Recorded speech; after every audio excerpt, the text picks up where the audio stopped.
Hello student, हम लेकर आ रहे हैं क्वेश्चन बैंक 2017 का ये ऑब्जेक्टिव। देखिए क्वेश्चन नंबर 1।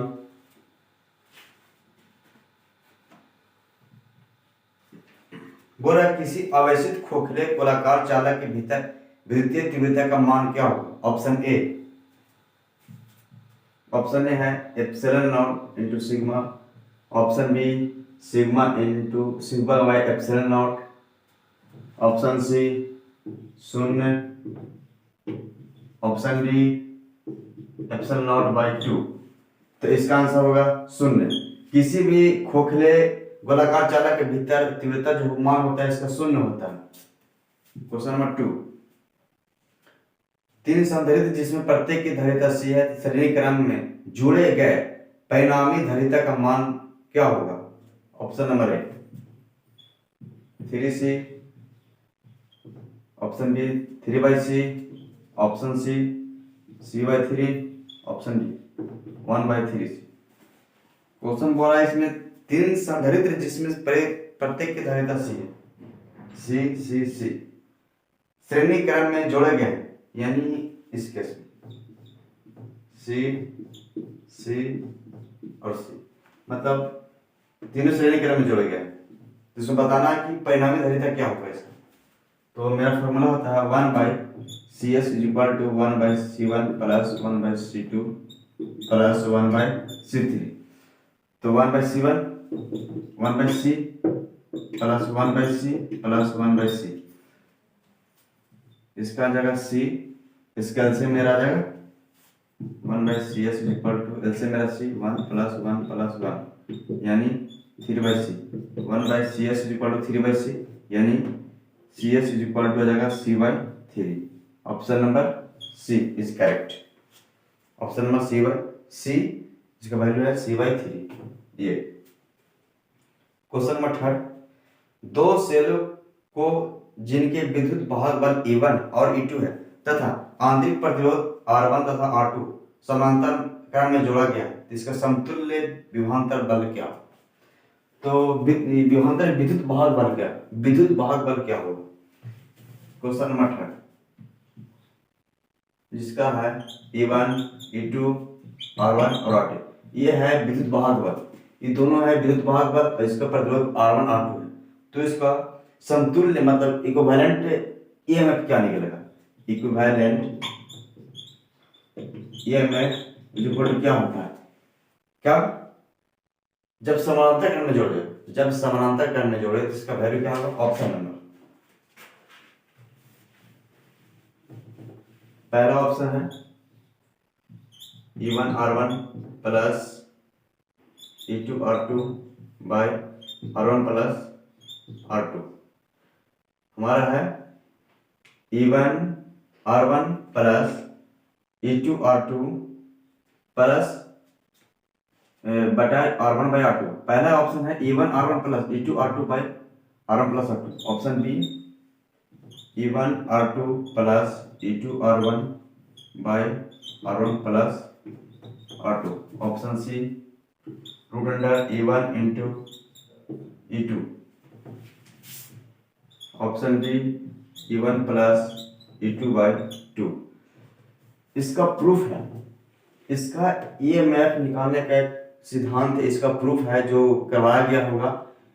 इसका है जब ईएमएफ निकालना है इक्विवेलेंट, जब इंटरनल ये आंतरिक प्रतिरोध दिया हुआ है R1 और R2, इसका हो गया, ये इसका हो गया, तो मेरा क्या निकलेगा इक्विवेलेंट ईएमएफ का कब होगा।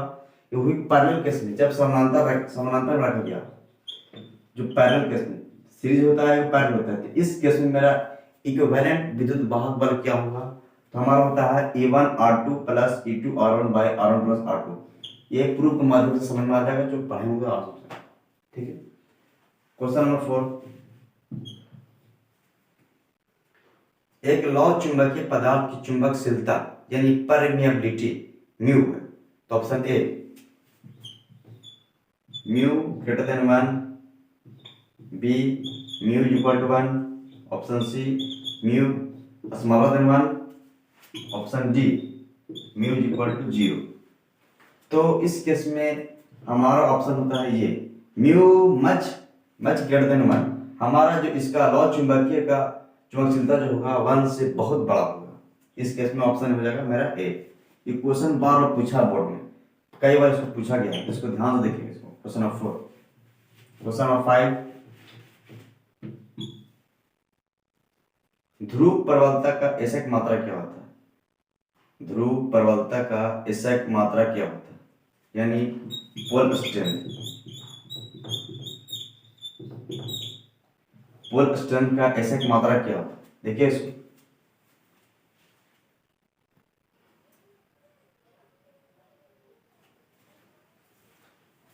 इसका होता है एम्पियर मीटर। तो इसको ऑप्शन है न्यूटन पर ampere metre, option C ampere metre, option D tesla. तो हमारा एम्पियर मीटर होता है। पोल स्ट्रेंथ का होता है हमारा एम्पियर मीटर। नेक्स्ट क्वेश्चन है, विद्युत हीटर में जिस तत्व का व्यवहार किया जाता है वह है, मतलब विद्युत हीटर में, इलेक्ट्रिक हीटर में क्या इस्तेमाल होता है? ऑप्शन पहला तांबा, दूसरा है प्लेटिनम, तीसरा है टंगस्टन, चौथा है नाइक्रोम। वैसा हीटर जिस हीटर में सीधा हीट करने वाला, तो इसका ज्यादा, जिसका ज्यादा प्रतिरोध रहेगा वो मेरा इस्तेमाल होगा इसमें। तुम्हारा तांबा, दूसरा है प्लेटिनम, तीसरा है टंगस्टन, चौथा है नाइक्रोम। सबसे ज्यादा हमारा प्रतिरोध जिसका है ऑप्शन नंबर डी का, यानी नाइक्रोम का। ऑप्शन लिखा गया इसमें, ऑप्शन इसमें लिखा है तांबा, ऑप्शन बी है प्लेटिनम,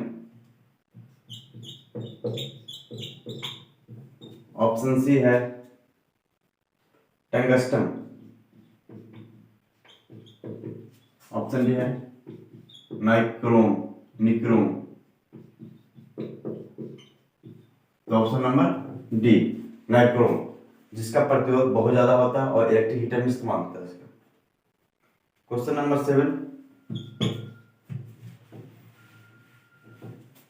7 का है, शोषित विद्युत ऊर्जा ऑप्शन ए विभवांतर के समानुपाती होता है, ऑप्शन बी विभवांतर के व्युत्क्रमानुपाती होता है, ऑप्शन डी विभवांतर के वर्ग के समानुपाती होता है, ऑप्शन डी इनमें से कोई नहीं।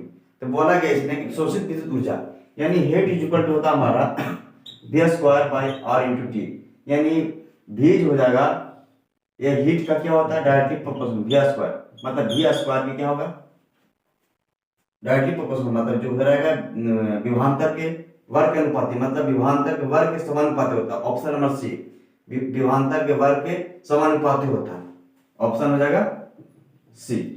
इसमें लिखेंगे विभवांतर के वर्ग के समानुपाती होता है, ऑप्शन सी। इस केस में जो 7 क्या है, इस फॉर्मूला बनेगा, इस पर फॉर्मूला बनेगा तुम्हारा विभवांतर के वर्ग के समानुपाती होता है। ठीक है, अगर बोल दे अगर प्रतिरोध के बोले तो इस केस में मेरा हो जाएगा व्युत्क्रमानुपाती, वो भी सिंपल स्क्वायर में। ठीक है, क्वेश्चन नंबर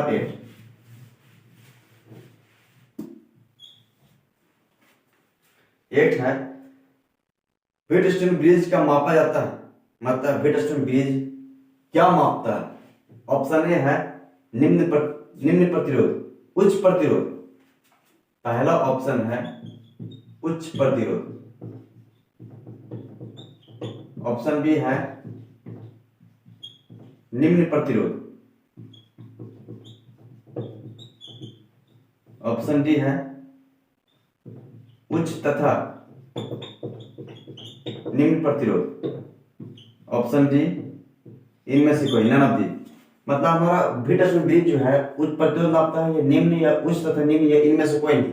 तो इस केस में हमारा दोनों नापता है, उच्च तथा निम्न दोनों नापता है व्हीटस्टोन ब्रिज। ठीक है, नेक्स्ट क्वेश्चन है क्वेश्चन नंबर 9, जो कि सॉल्यूशन करना। क्वेश्चन नंबर 9,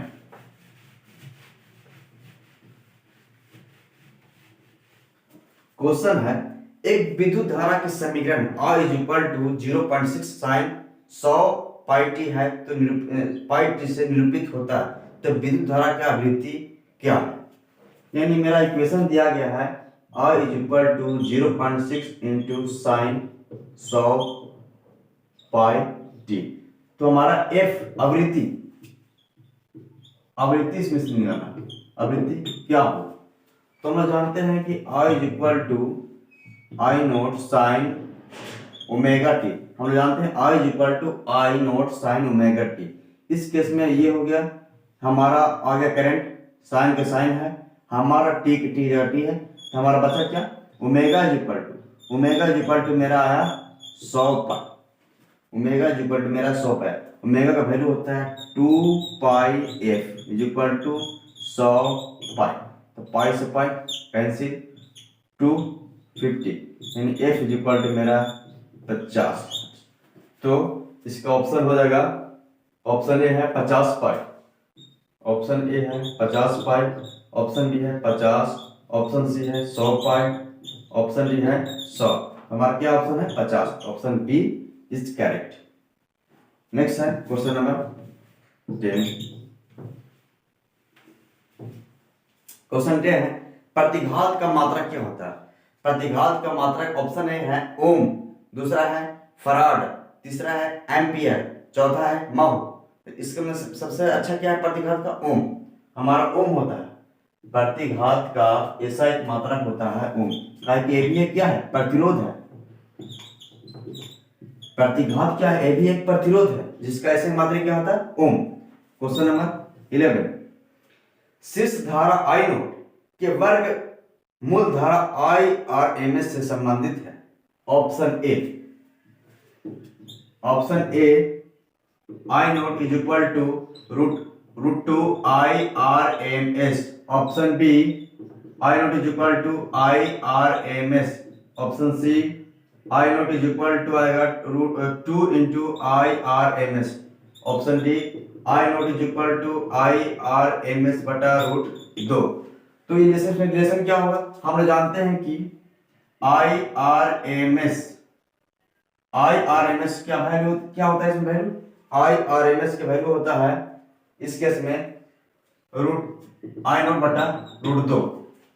हमारा होता है root mean square value, root mean square value की वैल्यू क्या होता है आई नोट बटा रूट 2। तो इस केस में हमारा क्या निकलेगा, I naught is equal to I R M S into root 2। तो option number A is correct, I naught is equal to I R M S into root 2। इस केस में निकल गया मेरा। क्वेश्चन नंबर 12, ठीक है, देखिए इसको।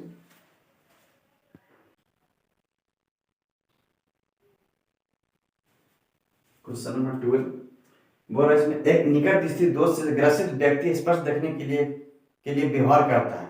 ऑप्शन है उत्तल लेंस, दूसरा है अवतल लेंस, तीसरा है बेलंगौर लेंस, चौथा है दिव्यांतर लेंस। यानी कि निकट स्थित दोष, इसको बोलेंगे इंग्लिश में मायोपिया। मायोपिया, मायोपिया इसमें कहा है निकट दृष्टि दोष। इसके लिए कौन सा लेंस इस्तेमाल करते हैं, इसको बोलते हैं कॉनकेव लेंस। कॉनकेव, इसको बोलेंगे हिंदी में अवतल। हम लोग जब निकट दृष्टि दोष होता है तो उसमें हम इस्तेमाल करते हैं अवतल लेंस। तो ऑप्शन हो जाएगा हमारा, ऑप्शन ए है उत्तल लेंस, ऑप्शन बी है अवतल लेंस, ऑप्शन सी है बेलंगौर लेंस, चौथा दिव्यांतर लेंस। तो इसमें से क्या हो जाएगा अवतल लेंस, जो निकट दृष्टि दोष से ग्रसित व्यक्ति रहेगा उसको इस्तेमाल करेगा। कौन कौन सा लेंस, अवतल लेंस। तो ऑप्शन नंबर बी। क्वेश्चन 13 है कांच से हवा में प्रवेश करते समय प्रकाश का क्रांति कोण सबसे कम किसका होगा। मतलब जब हवा से कांच से हवा में जा रहा है, जब कांच से हवा में जा रहा है, यानी कांच कोई लेंस है, मान लेते हैं इसका कोई लेंस है। तो अगर कोई कांच की, तो प्रिज्म में कोई अगर लेंस है, लेंस अगर लेंस जा रहा तो क्या होगा, 7 करण बटेगा। ये कांच से हवा में प्रवेश करते समय क्रांति कोण सबसे कम किसका होगा। तो किसका होगा, पहले वीरगोर पैटर्न बनाता है ना, जैसे कोई पैटर्न जा रहा था क्या होगा, वीरगिरो। तो सबसे पहले किसका होता है, रेड का काम सबसे कम, सबसे ज्यादा किसका होता है, इसका वायलेट का। तो इस केस में हमारा होगा कांच से हवा में प्रवेश करते समय, कांच से हवा में मतलब कांच से हवा में निकल रहा है, प्रवेश करते समय प्रकाश का क्रांति कोण सबसे कम किसका होगा? सबसे कम किसका होगा? तो सबसे कम बैगनी किरण का होगा। क्यों? क्योंकि सबसे, इस केस में एक और मेथड समझाते हैं इसको। सबसे कम कैसे आएगा ये बैगनी किरण? सबसे कम कैसे आएगा? ठीक है, तो बता रहे हैं कि जैसे काम ज्यादा मुड़ेगा, ये ज्यादा मुड़ रहा तो एंगल ज्यादा इसका बनेगा। ये इसका अगर रेट से चलेंगे तो जनरल अगर रेट से चलते हैं तो इस केस में ज्यादा बनेगा, इसका कम बनेगा। तो हमारा बैगनी कलर का कम मुड़ेगा, ये ज्यादा मुड़ेगा तो इसमें होगा हमारा कम, इसका जो क्रिटिकल एंगल क्रांति कोण आएगा वो कम आएगा। तो हमारा होगा ऑप्शन नंबर, ऑप्शन क्या है इसमें? ऑप्शन है लाल रंग के लिए, ऑप्शन ए है लाल रंग के लिए, दूसरा है हरे रंग के लिए, तीसरा है पीले रंग के लिए, चौथा है बैगनी कलर के लिए, बैगनी रंग के लिए। तो ऑप्शन डी वायलेट, वायलेट मतलब बैगनी। 14 बोल रहा है एक पतले प्रिज्म जिसका अपवर्तनांक म्यू है तो न्यूनतम विचलन क्या होगा? तो हम इसको प्रूव किए हैं a इंटू म्यू माइनस 1, ये सबसे मिनिमम डेविएशन होगा। क्या? मिनिमम डेविएशन, सबसे कम विचलन होगा। फॉर्मूला आएगा a इंटू म्यू माइनस 1। ये क्या है? एंगल ऑफ प्रिज्म, ये कोण, प्रिज्म का कोण है, म्यू क्या है? माध्यम है जो उसमें देगा। ठीक है, तो सबसे कम विचलन का formula a into mu minus 1। ठीक है, तो हमारा ऑप्शन हो जाएगा, ऑप्शन दिया है a, ऑप्शन ए है 1 minus mu into A, option B mu minus 1 into A, option C mu plus 1 into A, option D mu plus 1 into A का स्क्वायर। तो ऑप्शन क्या होगा? म्यू माइनस 1 इंटू ए, इधर लिखे या इधर लिखे, तो option B is correct, A into mu minus 1। Question number 15, प्रकाश का अनुप्रस्थ तरंग प्रकृति की पुष्टि करता है, तो इसका होगा ध्रुवन। पहला ऑप्शन है व्यतिकरण, दूसरा है परावर्तन, तीसरा है ध्रुवन, चौथा है वर्ण विक्षेपण। तो प्रकाश का अनुप्रस्थ जो है इसका बताएगा पोलराइजेशन, जिसको बोलते हैं इंग्लिश में बोलेंगे पोलराइजेशन, इसका हिंदी होता है ध्रुवन, ध्रुवन। ठीक है, तो ऑप्शन सी 16 का बोल रहा है इसमें एक लेंस, बहुत अच्छा क्वेश्चन 16 का है, 16 का है। 16 के एक lens mu is equal to 1.5 का नभ्यंतर हवा में 20 सेंटीमीटर है। कोई लेंस है जिसका म्यू है 1.5, म्यू को वैल्यू हवा में है 20 सेंटीमीटर, इसमें नभ्यंतर, जिसका नभ्यंतर माध्यम जिसका अपवर्तनांक कितना है? ये भी सब मतलब वो भी 1.5 भी 1.5, मतलब जो मीडियम मेरा है, जो इधर बाहर मीडियम है, अंदर मीडियम, क्या आपस में सब बराबर है। तो इसमें बताना है कि नया अंतर क्या होगा, इसका कितना इसका होगा। तो ऑप्शन ए है 20 सेंटीमीटर, 40 सेंटीमीटर, तीसरा है 10 सेंटीमीटर और डी है इन्फिनाइट। तब बताइए इसमें सब आपस यहाँ बराबर, ए भी बराबर है, ए भी बराबर है, ए भी बराबर है, तो डेविएशन होगा? नहीं होगा। इसे क्या होगा? इनफाइनाइट, मतलब जाते रहेगा ये, तो इनफाइनाइट हो जाएगा इसका ऑप्शन डी। कह रहा है अगला क्वेश्चन 17, विद्युत चुंबकीय तरंग का संचारण की दिशा होता है वेक्टर ई। 17 का है वेक्टर ई के समानांतर, बी है बी के समानांतर, ऑप्शन सी है बी क्रॉस ई के समानांतर, option D E cross B के समानांतर। तो ऑप्शन होगा मेरा ई क्रॉस बी के समानांतर, मैंने कि विद्युत चुंबकीय तरंग के संचारण की दिशा होती है हमारा ई क्रॉस बी। इसे दोनों में अंतर क्या है? ए भी बी है आगे पीछे, ये हमारा टोटल जो वर्क डन होगा, ये जो भी मेरा काम होगा, इसमें जो गलत सही होगा, ये वेक्टर जो लगे ना, वेक्टर रूल, ये इसको बोलेंगे क्रॉस प्रोडक्ट। क्रॉस प्रोडक्ट का नियम है, अगर आगे पीछे करें तो लग जाता है माइनस साइन। ठीक है ना, तो हमारा इस केस में ई क्रॉस बी वेक्टर होगा, ई इसके समानांतर होगा।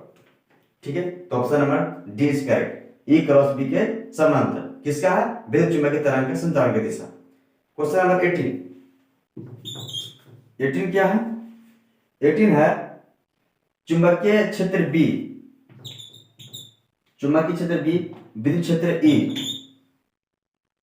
के अनुपात क्या होता है कि मात्रक बताना है, बी बाई ए का मात्रक क्या है। तो हम लोग जानते हैं ई, हम लोग जानते हैं ई बाई की बी का वैल्यू क्या होता है मीटर प्रति सेकंड।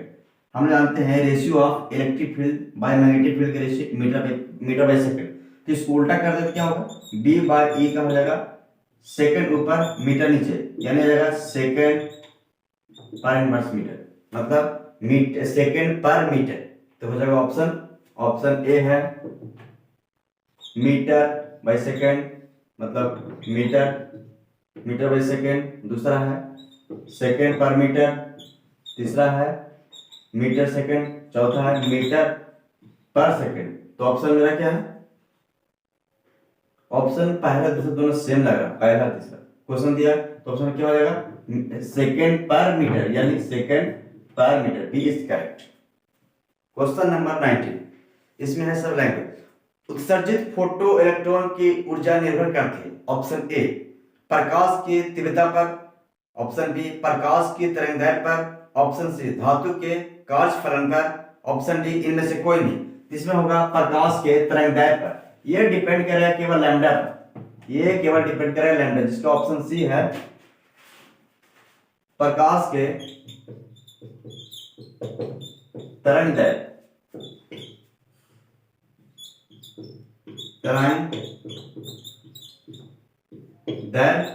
पर, ऑप्शन सी।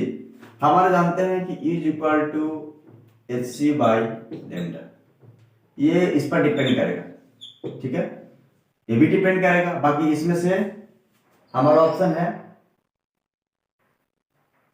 इसमें दिया गया नहीं है, तो हमारा ऑप्शन डिपेंड करेगा ये लैम्डा, ठीक है। तो प्रकाश के तरंगदैर्घ्य पर ये ऑप्शन में डिपेंड करेगा। क्वेश्चन नंबर है 20, इनमें से कौन सा आवेश रहित है, मतलब कि चार्जलेस है, जिसका चार्ज हुए नहीं करता। अल्फा का क्या होता है पॉजिटिव, बीटा का नेगेटिव, फोटोकन का अगला है फोटोन, फोटो पार्टिकल का। तो इसमें ऑप्शन है, ऑप्शन ए है अल्फा कण, दूसरा है बीटा कण, ऑप्शन सी है फोटोकन, फोटोन पार्टिकल, चौथा है फोटोन का। तो हमारा ऑप्शन हो जाएगा फोटोन, ठीक है, ऑप्शन डी। नेक्स्ट क्वेश्चन है 21, हाइड्रोजन स्पेक्ट्रम की कौन सी श्रेणी अव्यक्त भाग में नहीं पड़ती है। तो इसमें ऑप्शन है हैम्फ्री श्रेणी, दूसरा है फंड श्रेणी, तीसरा है ब्रैकेट श्रेणी, चौथा है लाइमन श्रेणी। तो इसमें होगा जो अव्यक्त जो श्रेणी नहीं पड़ता इसमें होता है लाइमन श्रेणी।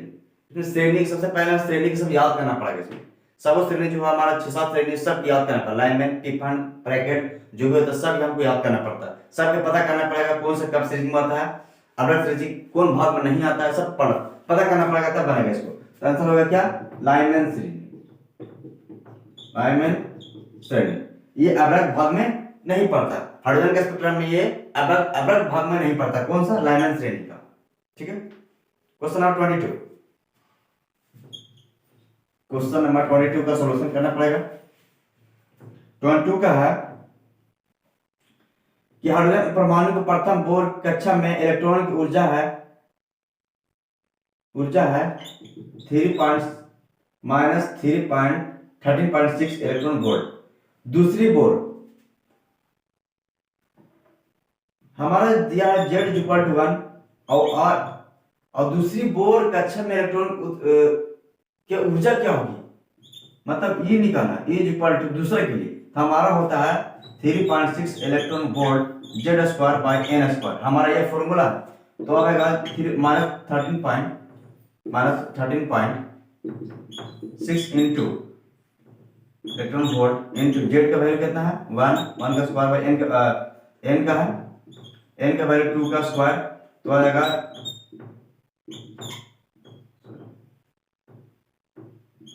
13.6 इलेक्ट्रॉन वोल्ट इंटू 1/4, 2 2 जा 4, तो आ जाएगा -13.6 इंटू ये इलेक्ट्रॉन वोल्ट बाय 4, तो इसको 4 हटाने पर आ जाएगा 20, 6 दूनी 12 और इधर 8 फ्रैक्स, तो 10 34 यानी -3.4 इलेक्ट्रॉन वोल्ट। ऑप्शन नंबर है ए, मिला मैच कर रहा है ऑप्शन ए। ऑप्शन ए है -3.4 इलेक्ट्रॉन वोल्ट, ऑप्शन बी है -6 इलेक्ट्रॉन वोल्ट, ऑप्शन सी है -27.2 इलेक्ट्रॉन वोल्ट, ऑप्शन डी है +3.4 इलेक्ट्रॉन वोल्ट। तो option A is correct. Correct solution हमने किया है इसका। ठीक है। 23 का कह रहा है जितने समय में किसी रेडियो एक्टिव पदार्थ की राशि अपने प्रारंभिक परिमाण की आधी हो जाती है उसे क्या कहते हैं? अर्धायु। तो इसमें ऑप्शन है औसत आयु, दूसरा है अर्धायु, तीसरा है क्षय नियंत्रण, चौथा है आवर्तकाल। तो इसमें हो गया अर्धायु। सिंपल डिफरेंस इसका, जितने समय में किसी रेडियो एक्टिव पदार्थ की राशि अपने प्रारंभिक मान से आधी हो जाती है तो उसको आधी मतलब अर्धायु। ठीक है। 24 बीटा किरणों को विक्षेपित होती है, बीटा चार्ज है तो ये नेगेटिव में भी जाएगा और इलेक्ट्रिक में भी जाएगा, दोनों में विक्षेपित हो गई। तो ऑप्शन ए है गुरुत्वाकर्षण क्षेत्र में, ऑप्शन बी केवल चुंबकीय क्षेत्र में, ऑप्शन सी केवल विद्युतीय क्षेत्र में, ऑप्शन डी चुंबकीय एवं विद्युतीय क्षेत्र में। ध्यान सुनिए क्वेश्चन 24 क्या बोल रहा है, बीटा किरणें विक्षेपित होती है। बीटा किरणें कैसा है? एक चार्ज पार्टिकल, एक चार्ज इसमें होता है। ठीक है। तो ऑप्शन ए है गुरुत्वाकर्षण क्षेत्र में, दूसरा है केवल चुंबकीय क्षेत्र में, ऑप्शन सी केवल विद्युतीय क्षेत्र में, ऑप्शन डी चुंबकीय एवं विद्युत क्षेत्र में। तो ऑप्शन क्या होगा? चुंबकीय एवं विद्युत क्षेत्र में, क्योंकि दोनों इसके पास होता है, दोनों हो गए। क्योंकि चार्ज इसके पास है, हम जानते हैं चार्ज इसका रहेगा वो मैग्नेटिक तो बनावे करेगा, तो चार्ज इसका मैग्नेटिक तो बनावे करेगा, तो इसमें क्या होगा? चुंबकीय एवं विद्युत क्षेत्र में जाएगा। तो ऑप्शन डी। नेक्स्ट क्वेश्चन है 25 बोल रहा है एन टाइप का जर्मेनियम प्राप्त करने के लिए जर्मेनियम मिलाया गया अपद्रव्य होना चाहिए। ये मिलावटी करने पड़ता है, जैसे किसी सेमीकंडक्टर में अगर हाई क्वालिटी चाहिए या कम क्वालिटी चाहिए तो अपद्रव्य मिलाना पड़ता है। तो इसमें ऑप्शन बोल रहा है इसमें कि त्रिसंयोजक बोलते रहते हैं ट्राइवैलेंट। ऑप्शन है, ऑप्शन इधर है 25 का त्रिसंयोजक,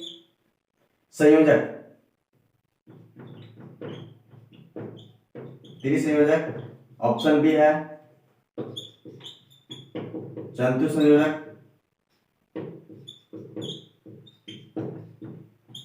ऑप्शन सी है 5 संयोजक, ऑप्शन डी है इनमें से कोई नहीं। तो हमको अगर एन टप चाहिए वो भी अर्धचालक, तो हम 5 संयोजक मतलब पेंटा, इसको बोलेंगे इंग्लिश में पेंटावैलेंट, इसको बोलेंगे ट्राइवैलेंट, इसको बोलेंगे चतुर्थ को बोलेंगे टेट्रावैलेंट। तो हमारा क्या थे? ट्राइवैलेंट, टेट्रावैलेंट या पेंटावैलेंट। तो हमको चाहिए क्या? पेंटावैलेंट। एन टाइप के लिए हमको चाहिए पेंटावैलेंट। ठीक है। हमारा एन टाइप के लिए चाहिए पेंटावैलेंट और पी टाइप के चाहिए ट्राइवैलेंट, मतलब उल्टा इसको हो जा रहा है। ठीक है। तो अगला है 26वां बोल रहा है इसमें कि डायोड का उपयोग करते हैं। एक ऑप्शन है परिवर्तक की तरह, दूसरा है दोलक की तरह, तीसरा है मॉड्यूलेटर की तरह, चौथा है रेक्टिफायर की तरह। तो हम लोग जानते हैं कि डायोड का बहुत तरह इस्तेमाल होता है, जैसे एलईडी डायोड हो गया, जेनर डायोड हो गया, बहुत तरह। तो डायोड क्या था? रेक्टिफाई करना। डायोड का काम होता है रेक्टिफाई करना, तो इसको हम लोग इस्तेमाल करते हैं रेक्टिफायर की तरह। हमारा इस्तेमाल करते हैं कैसे? रेक्टिफायर की तरह। तो option D is correct. Diode का उपयोग करते हैं कैसे? रेक्टिफायर की तरह। क्वेश्चन नंबर 27 बोल रहा है इसमें कि नैंड गेट के लिए बुलियन व्यंजक क्या है? नैंड गेट के लिए क्या है? नैंड गेट के लिए ऑप्शन है ए डॉट बी पर bar is equal to resultant, option B A plus B is equal to Y, option C है A dot B is equal to Y, option C gamma A plus B is equal to resultant. तो हमारा NAND gate क्या रहता है? ये multiplication का भाव और रिवर्स का, यानी मल्टीप्लिकेशन रिवर्स दोनों देगा तो हमारा बचेगा नैंड गेट। और gate addition, NOR gate not plus और का एडिशन होता है। इसमें बताएंगे, क्लास हम देंगे अलग से स्पेशल गेट का पूरा अच्छा से इसमें बताएंगे। गेट ऐसे क्वेश्चन पूछता है हमेशा, हर बार 1 से 2 क्वेश्चन पूछेगा। ठीक है। तो नैंड गेट के बाद हमारा होता है A dot B A dot B का इनवर्स होता है रिजल्टेंट इक्वल टू, ठीक है, ये NAND गेट का फॉर्मूला। अगला एक क्वेश्चन है जो फॉर्मूला बेस्ड है। पृथ्वी के जो कम्युनिकेशन चैप्टर है, सबसे लास्ट चैप्टर है, फिजिक्स का सबसे लास्ट चैप्टर है कम्युनिकेशन, उससे क्वेश्चन पूछा गया कि पृथ्वी के किस स्थान पर एक टीवी प्रसारण टावर की ऊंचाई 245 मीटर है। जैसे हम लोग जानते हैं कि टावर जो होता है कम्युनिकेशन संचार व्यवस्था में, जैसे मोबाइल से बात कर रहे थे, कितना ऊंचाई पर हो रखा है कि जैसे देखते हैं हम लोग 200 120 मीटर होता है, 220 मीटर होता है, तो टावर पर प्रसारण हम करने वाले हैं कितना दूर तक रेंज जाएगा, इसका हाइट कितना होगा, ये इसमें बताना है। तो क्वेश्चन इसमें खुद दिया, इसमें टीवी प्रसारण टावर की ऊंचाई जो है, टावर की ऊंचाई कितना दे दिया, इसमें टावर की ऊंचाई दे दिया हमारा 245 मीटर, एज हमारा दे दिया है 245 मीटर। और पृथ्वी किस स्थान पर, हमारा रेडियस कितना है, रेडियस ऑफ द अर्थ क्या था 6400 किलोमीटर, और ये दिया है क्या मीटर में, तो बहुत ऊंचाई है। ये हमारा जो ऑन एवरेज जैसे टावर ऊंचा होता है कितना होता है 120 150 200, तो थोड़ा सा ऑन एवरेज से ज्यादा ही है। जितना अधिकतम दूरी इस टावर के प्रसारण कह रहे, जितनी अधिकतम दूरी तक इस टावर के प्रसारण पहुंचेगा हुआ, मतलब कहां तक इसका रेंज आ गई 245 मीटर। अगर टावर को ऊंचाई हम रखाते हैं, अगर ऊपर करते हैं, तो इसका रेंज कहां तक जाएगा वो हमको निकालना है। तो हमारा होता है क्या, इसका होता है अधिकतम दूरी, अधिकतम दूरी तक ट्रेवल करने का फॉर्मूला होता है 2HR, हमारा ये फॉर्मूला होता है 2HR, मतलब अधिकतम दूरी तय करेगा इसका रेंज, कब, जब ये टावर जो ऊंचा जाएगा 245 मीटर रखना था, रेंज इसके कहां तक जाएगा ये हमको निकालना। तो हमको दिया गया इसमें फॉर्मूला क्या होता है, अधिकतम दूरी बराबर √2HR, तो 2 into h कितना है 245 मीटर में, तो इसको मीटर किलोमीटर से कितना क्या होगा 1000, ऐसा नहीं, रेडियस कितना है 6400, 00 00 2 5 10 200, तो 5 20 90 45 यानी 49 into √64, तो इसको गुना भाग करने पर कितना आएगा 49 into 64 कितना आएगा 9 36 6 3 3 16 16 3 19 9 6 54 4 5 6 24 24 बचे 120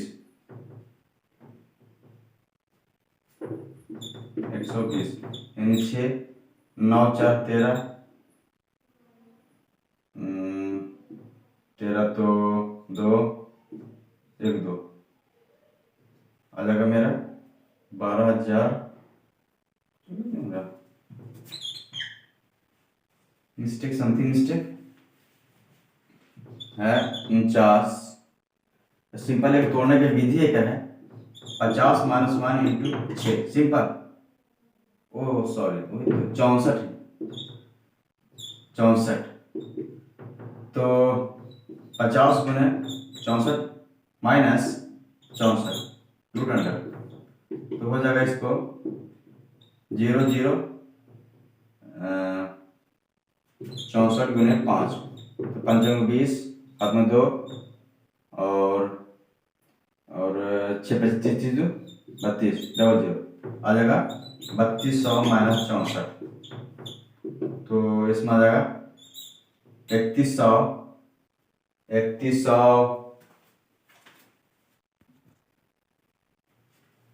तो हमारा इतना आ गया 3136 का रूट निकलेगा, ये आएगा 56, सॉरी ऐड करिए।